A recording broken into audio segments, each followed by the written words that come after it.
Hi, everybody. Welcome to another edition of the Bruce Singer 15-minute podcast. Today I have a great guest, but I just want to share who I am. I'm Bruce Singer. I am a founder and CEO of Canada's CFOs, which pairs and provides senior level finance people, specifically CFOs, part-time, interim, fractional, contract, boards. And I'm pleased today to have on my podcast and the most amazing guest. I love this guy. Okay, Mokhtar. Okay, Mokhtar is originally from Tunisia. He moved to San Francisco in 2000. Eventually, in 2008, he settled in Toronto. His background: he's a master of finance, master of science finance. He's also an MBA in finance. He worked for companies like all food and CPG. He worked in Canada for companies like Parmalat, Bayer, and one day, after his big, steady senior positions, after his big, steady weekly paycheck, okay, he decided to make the move. He'll share his story. Make the move to become an entrepreneur in food, specifically on organics. He's very passionate about economic empowerment. Serves on several boards. He's an amazing individual. And I hope I didn't forget anything. So we're going to get into it. So share a bit more about yourself and about your organization. Thank you so much, Bruce, for hosting me today. It's always a pleasure, to get and chat with you and with the audience. So as you just mentioned, my name is Mokhtar. I'm a co-founder of Phoeapolis Organics. I moved to San Francisco 22 years ago to finish my master's degrees. And I was really underwhelmed coming from Tunisia. Tunisia is the second world producer of olive oil and the number one producer of organic olive oil. So that's something that sometimes is not well known. So Tunisia is the world's largest producer of organic olive oil. Tunisia is a very small country, it's about 10 million people, and there is about 60 million trees. So it has also the highest olive trees per capita in the world. On average, 6 olive trees per 1 Tunisian, which is very high. It's a land that is planted north to south by olive trees some few thousand years ago by the Phoenicians. And that's where the name comes from. The Phoeapolis takes into consideration the first people who planted the olive trees in Tunisia, which are the Phoenicians. So when I moved to San Francisco, the least I can say, I was really underwhelmed, Bruce, by the quality of the olive oil. So on one hand, you have good quality olive oil, but sometimes at crazy price. And on the other hand, there is, what I call chemicals, which represent about 70% of the olive oil at a very low price. I'm going to ask you a question. Can I interrupt for a second? Yeah. Okay. I want to interrupt for a second. Sure. I don't want to interrupt, but you got me curiosity now. You really got me curiosity. Well, first of all, when I think of olive oil, I guess I've been mentally trained. I think of Greece, Italy, and Spain. Yep. Italy. I've been trained. Italy is the premier olive oil. That's the way I've been trained. You know what I mean? Absolutely. So I go. You became an entrepreneur and you started your firm, Phoeapolis. Okay. Yep. Okay. I go to stores like the Longoses of the world or the Pusiteries, which is right here, and I see tons of olive oil. Yep. For me as a consumer, I know about virgin olive. I look for virgin. It's all the same. Okay. Yeah. And so I look for whatever has the sales price. Okay. Because I think it's all the same. It's olive oil. I go through the shelves and whatever is on promo that week is before I met you, by the way. Yep. I'm an oil fan. I have my olive oil. Thank you. Yep. I see that. I got it right here. Okay. I'm a huge fan. Amazing. Because okay. I got it right here. I'm going to talk about this. Okay. Yep. Can you see it? Okay. And to me, it's all about price. It's all the same. Yep. Help. I'm a consumer. I think if I think that way, other people must think the way too. Can you shed light? Can you shed light on this? Yes. Why would I buy your product where obviously it's more higher in price, which I did, but I'd like you to talk about that. Yeah. So I think you raised a very interesting point, Bruce. The fact that traditionally Italy, Greece, and Spain are the major producers of olive oil. I don't think the Tunisian story is unique, and it's in many other food categories and in many other countries. So unfortunately, for decades, Tunisia has been exporting olive oil in bulk to Italy, and unfortunately, it's been bottled in Italy, and in many instances, it's labeled as made in Italy or made in Greece. Wow. Wow. So it's just recently, very recent, I would say, in the last 10 years, where Tunisia has started to, import Tunisian olive oil under the Tunisian brands, and you'll see for the last 10 years, hundreds of gold award has been awarded to Tunisian brands from New York competition, Los Angeles competition, Japan competition, Canadian competition, only in the last 10 years. And Phoeapolis Organics fit into that movement of not importing bulk to Europe, but bring the golden jewel and be proud that it is from Tunisia. Wow. Olives is a fruit, Bruce, like any other fruit. Yeah. And Tunisia has its own specifics when it comes to that fruit. It is very, Tunisia is on the southern Mediterranean shore, and hence has more sunshine. And that's why when you look at our label, it's harvest gold label colored to symbolize that. And that has an impact on the olives itself, because when you have more sunshine, you have more ripe olive oil and more juicy and more delicate. So for many, many years, Tunisian olive oil has been imported and blended with European to make the European more delicate, because in general, the Europeans are more robust, more peppery, more strong. Wow. So for us as Tunisian, we don't need to do that. We have varieties that are delicate and that are mild and that have a pleasant peppery finish without being robust. Interesting. So that's one side. The Tunisian olive oil versus the European olive oil. It doesn't mean it's the best, but it's unique. And it has its own specificity, and you'll be surprised, Bruce. Before bringing my olive oil, we tried 50 olive varieties. Wow! 50, yes. 50. Yes, if I can go back how we started it. As a matter of fact, we started Phoeapolis at the Wilfrid Laurier University, where my wife conducted her MBA entrepreneurship class. And part of the support that we got from Wilfrid Laurier, they provided us with a chef, with a food writer. So we created a focus group. And in that focus group, we, tried, many, varieties, up to 50.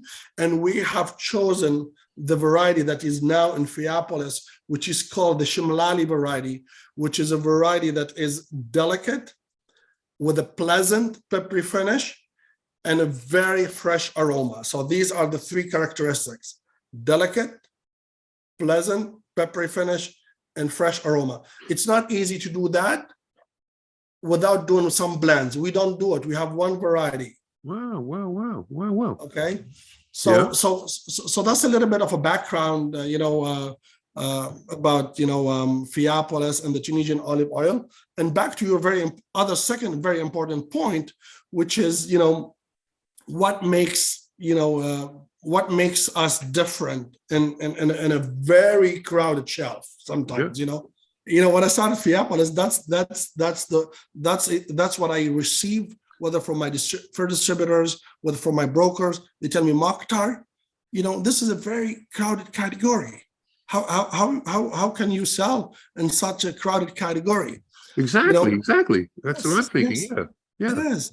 And my answer is very simple. It is, Bruce, very, very saturated. But, unfortunately, it is saturated by poor olive oil. So what does that mean? Remember, I'm a consumer. I'm going in, I look at the labels, it's all the same. Yes. Yeah, it is. I'm not being, But I'm not, no disrespect. I no, no, don't no, I know. know. I don't know. I go into a store and I see it's all the same. You know what I mean? Yeah. Yes. So our challenge, and at the same time, our our opportunity is to educate people about what makes us different. You Okay. know, Okay. I'll tell you a very, very interesting story, but it's right into the point of what I'm trying to say. Okay. A couple of weeks ago, I was demoing at one of retailers, and I had a gentleman who came to me, and he said to me, "What are you demoing?" I said, "We're demoing organic extra virgin olive oil from Tunisia." He said, "You know what? Unfortunately, I do not buy olive oil from Canada." I said, "Why you don't buy olive oil from Canada?" He said, "Because I don't trust anything on shelf." So what he ended up doing, Bruce, he ended up, being part of a membership of California, where they send him every quarter the best olive oil in the world, and he has to pay $500 membership every quarter. Wow. Wow. And he said, "Okay, that's perfect as long as you are comfortable, as long as you're comfortable with the quality.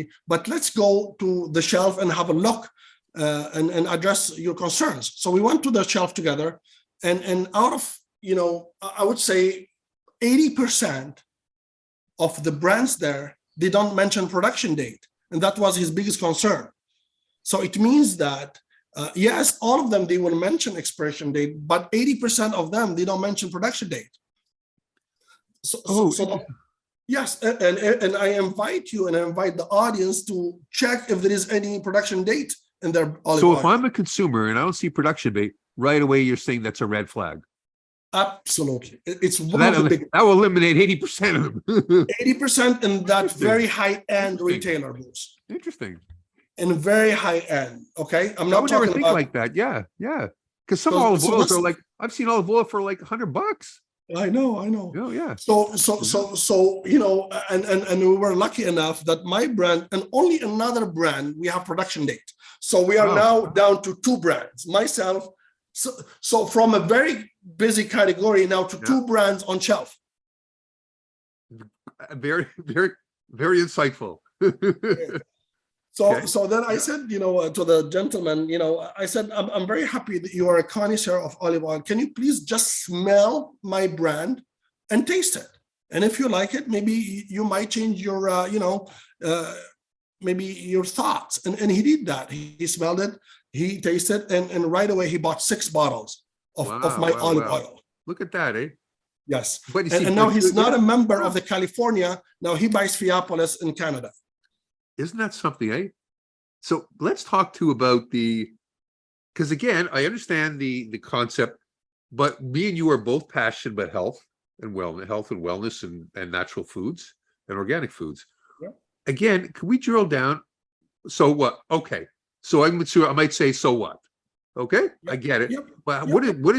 Is there, and I get the taste part. Yep. Okay. But what about the health benefit? Absolutely. Can you explain that? Can you share that?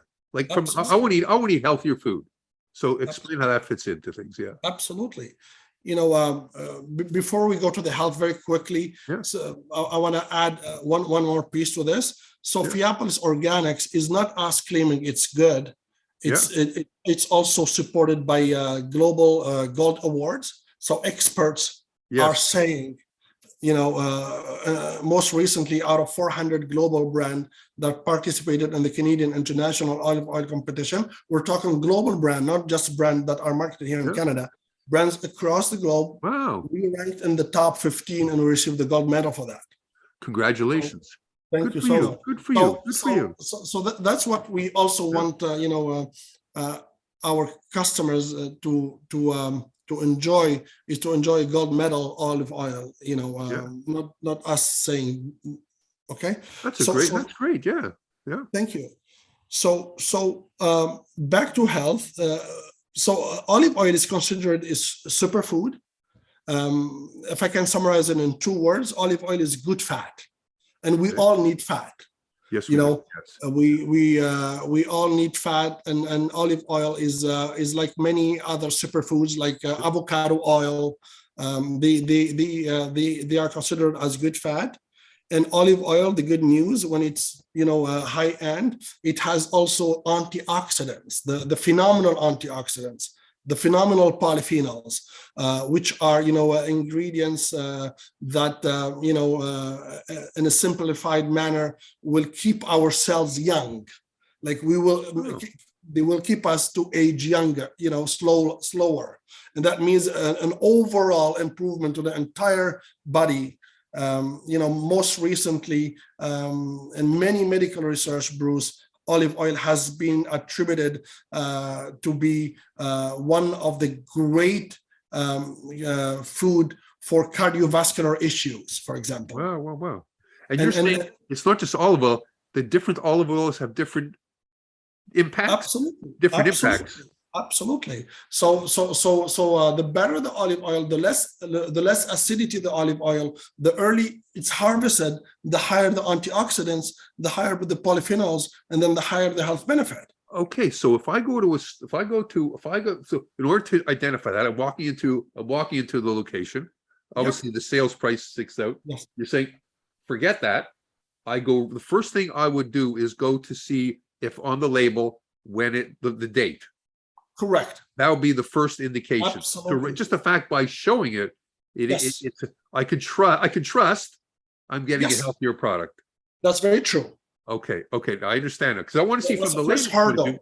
Okay, that's one step. Yeah. So the second step would be, Bruce, is which involve a little bit of research. Unfortunately, most of the brands, they don't show it, which is the acidity level. Okay. So in general, any olive oil get the certificate of extra virgin, which is the highest grade of olive oil, when they have below 0.8% acidity. So that's good. Yeah. So right. Okay. So if you find try, now you eliminated the brands that don't have production date. Now try to see who are proud to say what is their acidity level. Interesting.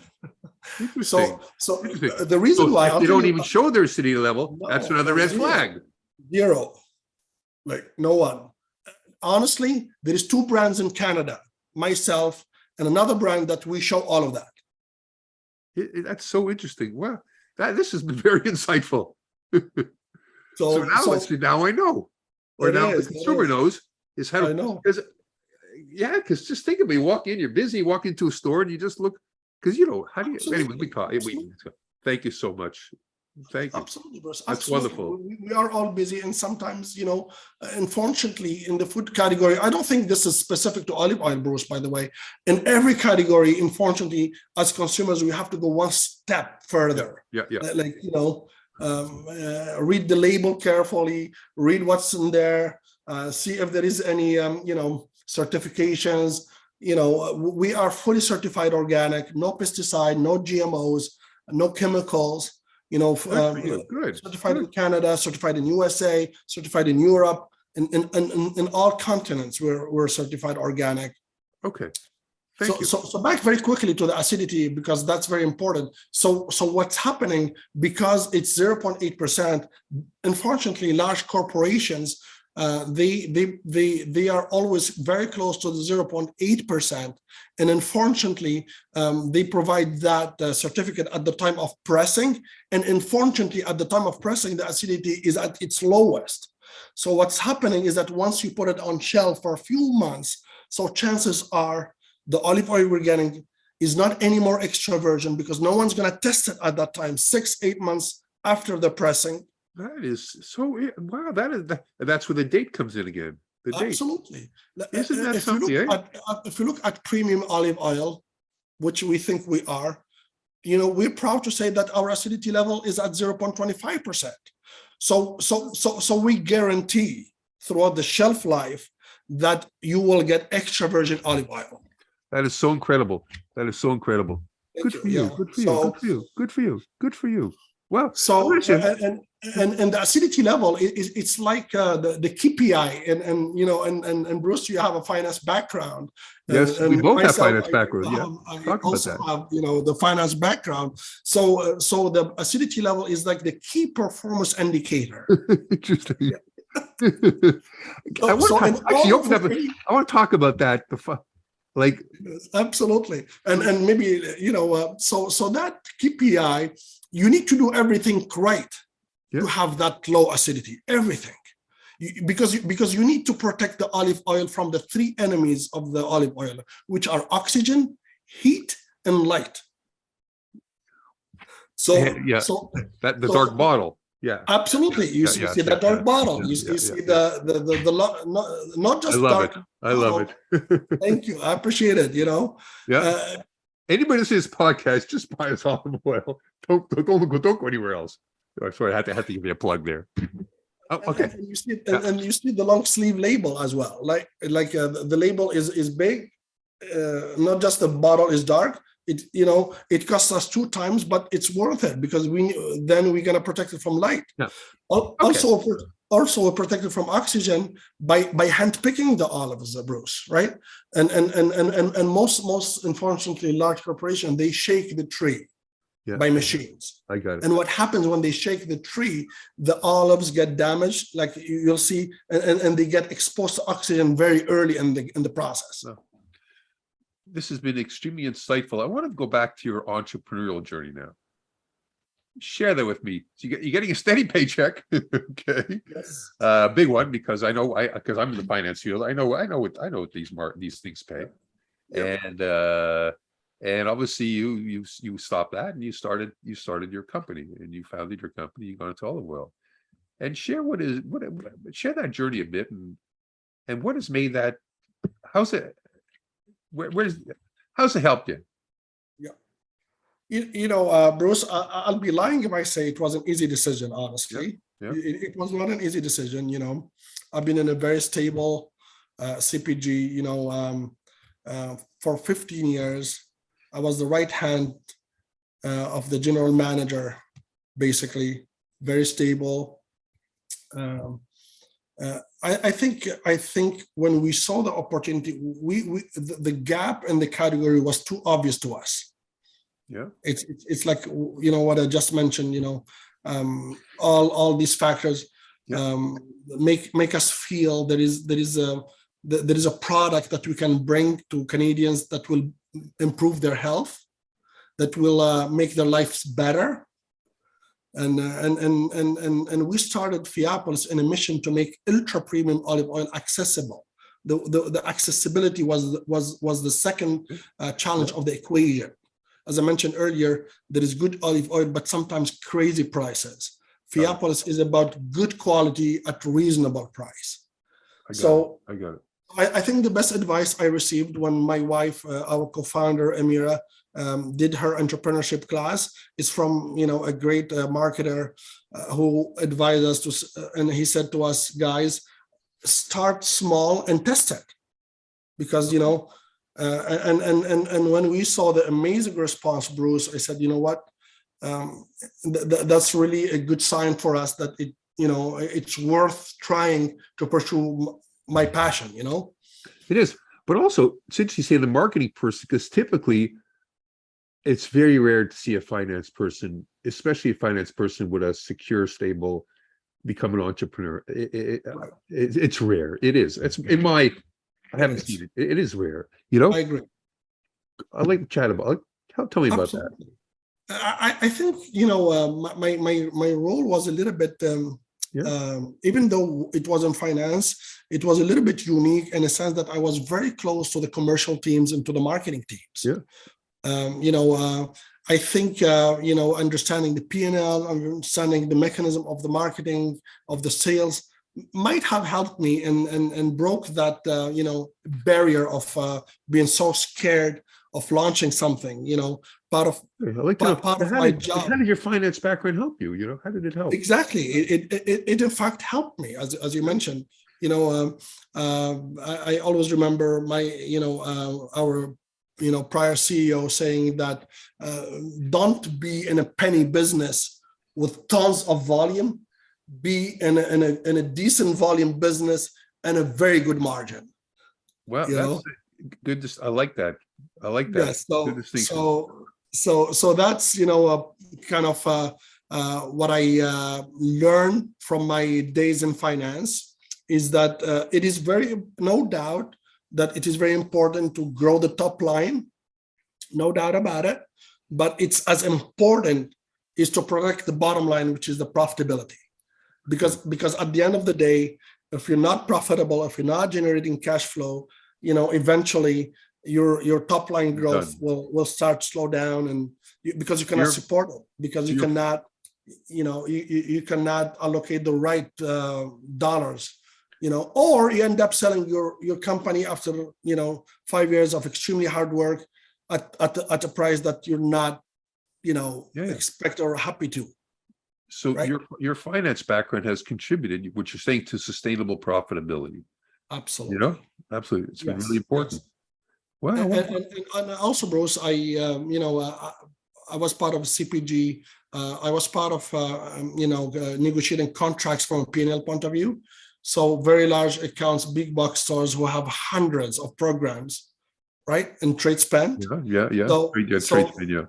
I am very, very familiar with those. Like, wow.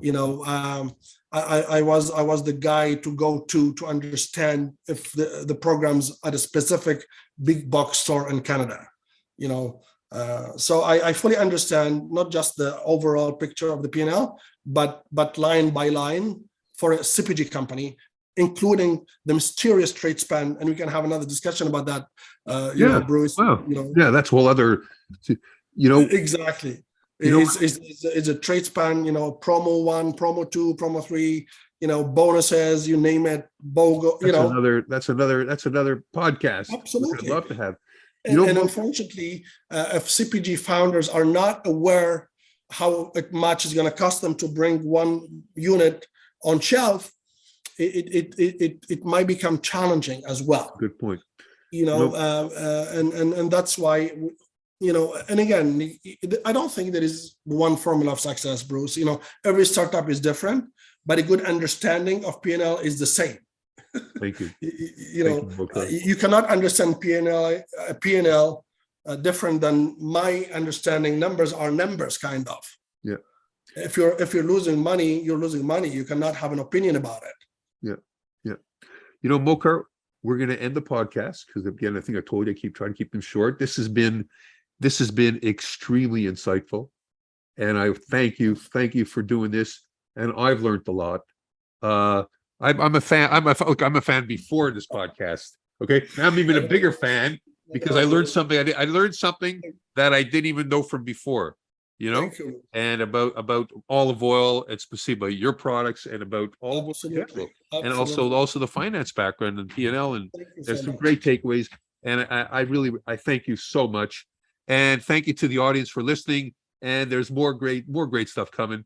And thank you, Mokhtar, and good luck with your company and your team. And I wish you all the best. Take care. Thank you.